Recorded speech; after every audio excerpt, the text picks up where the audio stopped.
분명히 쉬고 있는데 몸은 쉬지 못하고 있는 것 같고, 아무 일도 없는데 신경은 곤두서 있고, 머리는 계속 생각하고 몸은 계속 긴장되고, 마음은 작은 자극에도 흔들립니다. 이럴 때 우리는 보통 이렇게 생각하죠. 내가 너무 예민한가? 내 성격의 문제인가? 그런데 이 흐름은 좀 다르게 볼 수 있습니다. 이건 단순히 성격의 문제가 아니라 우리 몸 안에서 신호를 주고받는 신경계의 흐름과 연결해서 볼 수 있다는 거죠. 그리고 신경계를 이해하면 맥킬리의 맥맥긴 프로그램도 훨씬 쉽게 이해가 되실 겁니다. 그리고 몸의 흐름도 이해하시게 되실 거예요. 안녕하세요, 힐리메이트입니다. 오늘은 조금은 어렵게 느껴지는 신경계를 아주 쉽게 정리해보고 그 흐름을 맥맥긴 프로그램과 또 연결해서 이야기해보도록 하겠습니다. 우리의 몸은 그냥 살과 뼈로만 움직이는 게 아닙니다. 몸 안에서도 매 순간 수많은 신호가 오가고 있죠. 손을 움직일 때도, 눈으로 무엇을 볼 때도, 소리를 들을 때도, 심장이 뛰고 숨을 쉬고 음식이 소화되는 과정에서도 신경계의 조절이 들어갑니다. 쉽게 말하면 신경계는 우리 몸 안에 전기 배선 시스템인 거죠. 뇌에서 몸으로 신호를 보내고 몸에서 다시 뇌로 신호를 올려보내고, 우리가 의식하지 않아도 심장, 호흡, 소화, 긴장, 회복까지도 조절을 합니다. 그래서 신경계를 이해하고 나면 왜 내가 머리로만 피곤한 게 아닌지, 왜 마음이 힘들면 몸도 같이 반응하는지 조금 더 쉽게 이해하실 수 있을 겁니다. 신경계는 크게 세 가지로 나눠볼 수 있는데요.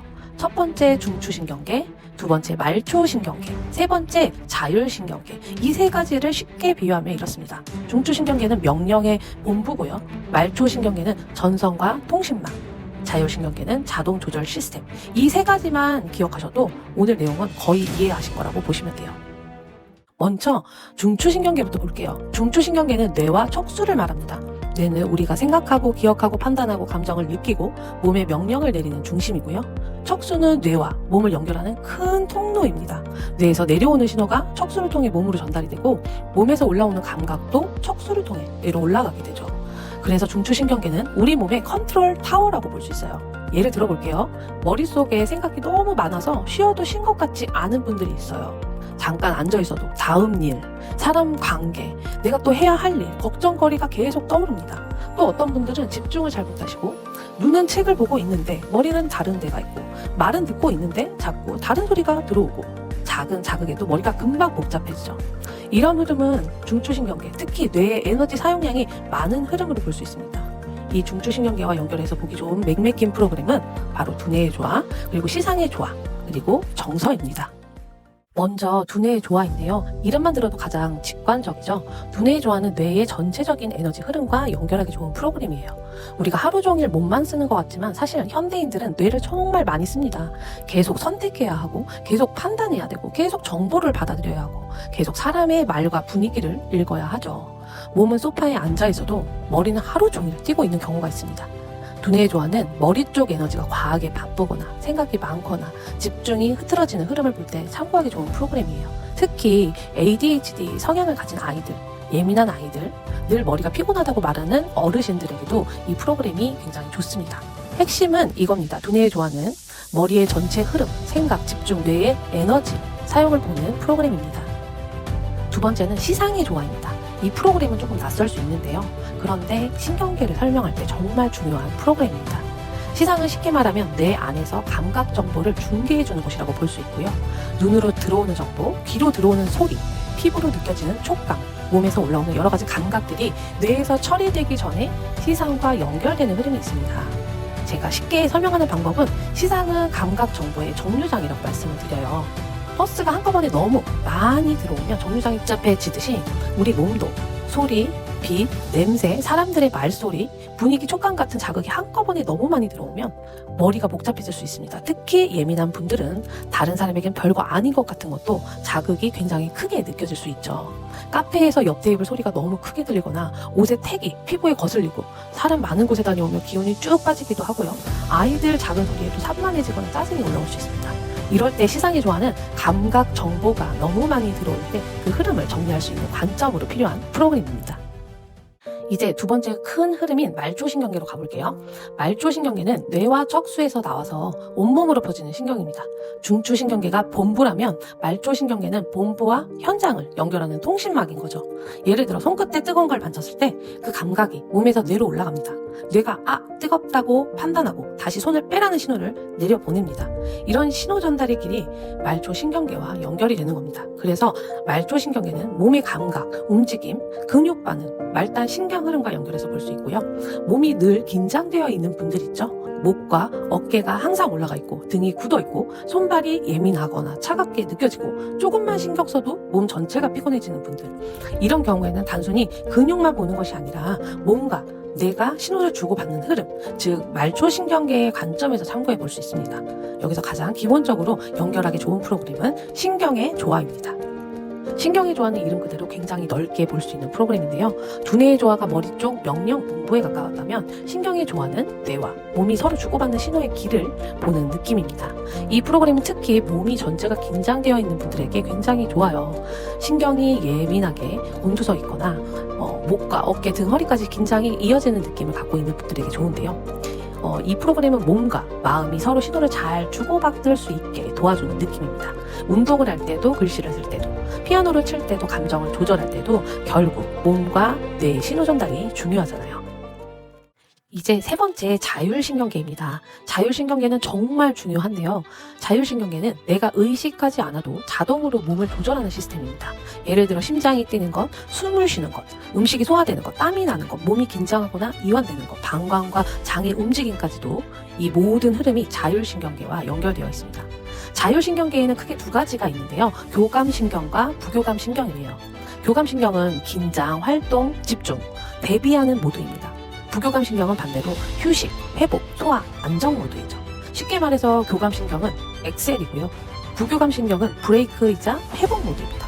교감신경이 커지면 몸은 준비합니다. 동공이 커지고 심박수가 올라가고 호흡이 빨라지고 근육이 긴장되고 몸은 지금 움직여야 돼, 버텨야 돼, 대비해야 돼 하는 상태가 되는 거죠.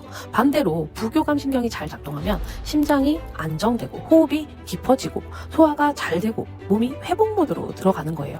문제는 현대인들은 교감신경 모드에 너무 오래 머물러 있다는 겁니다. 일을 할 때도 긴장하죠. 운전할 때도, 사람 만날 때도, 아이들 챙길 때도, 잠자기 전까지 핸드폰을 보면서도 뇌는 계속 긴장 상태에 있거든요.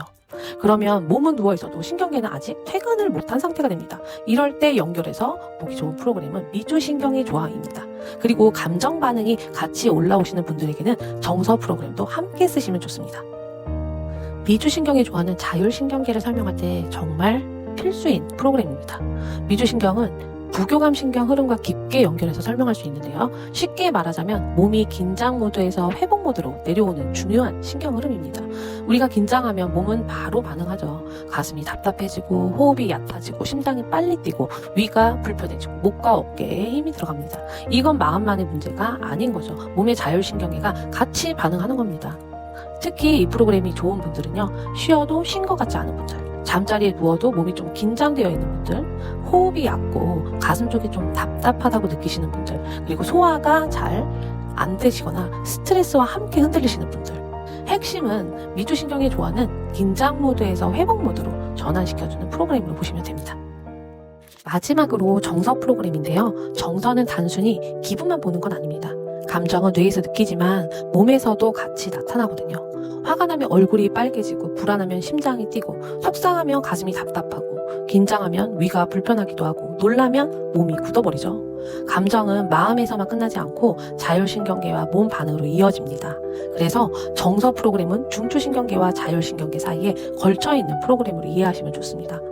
그래서 정서는 감정 반응이 몸의 긴장, 호흡, 심장 리듬, 소화 반응과 연결되는 프로그램입니다. 이제 실제 상황별로 한번 볼게요. 머리가 너무 복잡한 사람, 생각이 많고 머리가 쉬지 않고 집중이 어렵고 계속 뇌가 돌아가는 느낌이 있는 분은 두뇌의 조화를, 여기에 외부 자극까지 예민하다면 시상의 조화를 함께 볼 수 있고요. 감정까지도 자주 흔들린다면 정서도 연결해서 볼 수 있습니다. 즉 두뇌의 조화, 시상의 조화, 정서, 이런 흐름으로 볼 수 있죠. 소리, 빛, 사람 많은 곳에 예민한 사람 있죠. 이런 분들은 단순히 까다로운 게 아니라 감각 정보가 많이 들어오고 그 정보를 뇌가 계속 처리하느라 지치는 흐름일 수 있습니다. 이럴 때는 시상의 조화를 중심으로 보시고 머리가 과부하돼 있으면 두뇌의 조화, 몸이 긴장이 돼 있으면 신경의 조화까지 연결해 볼 수 있습니다. 몸이 계속 긴장되어 있는 사람, 이런 분들은 몸이 쉬는 방법을 잊어버린 것처럼 보일 때가 있습니다. 어깨가 늘 올라가 있고 목이 굳어 있고 등이 긴장되고 잠깐 쉬어도 몸이 풀리지 않죠. 이럴 때는 신경계의 조화와 미주신경의 조화를 써볼 수 있습니다. 감정이 빠르게 올라오는 사람, 말 한마디에 상처를 오래 받고 표정 하나에도 마음이 흔들리고 작은 일에도 몸이 먼저 반응하는 분들 있죠? 이런 경우에는 정서 프로그램을 중심으로 보고 몸의 긴장도를 보면서 미주신경의 조화와 감각까지도 예민해졌다면 시상의 조화를 연결해서 써보실 수 있습니다. ADHD 성향이 있거나 산만하거나 예민하거나 자극에 쉽게 반응하는 아이들을 볼 때도 이 신경계 설명은 굉장히 도움이 됩니다. 아이들이 단순히 집중을 못한다, 산만하다, 말을 안 듣는다 이렇게만 보면 부모님도 지치고 아이도 힘들어집니다. 그런데 신경계 관점으로 보면 조금 다르게 보이죠. 아이가 집중을 안 하는 게 아니라 머릿속에 들어오는 자극이 너무 많을 수 있다는 겁니다. 아이가 예민한 게 아니라 소리, 빛, 촉감, 분위기를 더 강하게 받아들이고 있을 수 있다는 겁니다. 아이가 감정을 조절 못하는 게 아니라 감정 버튼이 너무 빨리 눌리고 몸이 먼저 반응하는 흐름일 수 있다는 거죠. 이럴 때 쓸 수 있는 프로그램은 두뇌의 조화, 시상의 조화, 신경의 조화, 미주신경의 조화, 정서 이 5가지 모두 프로그램입니다. 우리 몸은 따로따로 움직이지 않습니다. 머리가 바쁘면 몸도 긴장되고 몸이 긴장되면 마음도 예민해지고 감정이 올라오면 호흡과 심장도 소화까지도 같이 반응하죠. 그래서 힐리와 맥길리를 사용할 때도 단순히 이 프로그램이 좋다 해서 끝나는 게 아니라 지금 이 사람의 컨디션을 보는 게 중요합니다. 머리가 과부한지, 감각이 과부한지, 몸이 긴장되어 있는지, 회복 모드가 잘 켜져 있지 않는 상태인지 이 흐름을 우리가 이해하고 맥맥힌 프로그램을 쓰면 훨씬 선명하게 보일 겁니다. 오늘 영상이 도움이 되셨다면 내 몸의 신경계 흐름을 이해하고 참고 자료로 활용해보세요. 지금까지 힐리메이트였습니다. 감사합니다.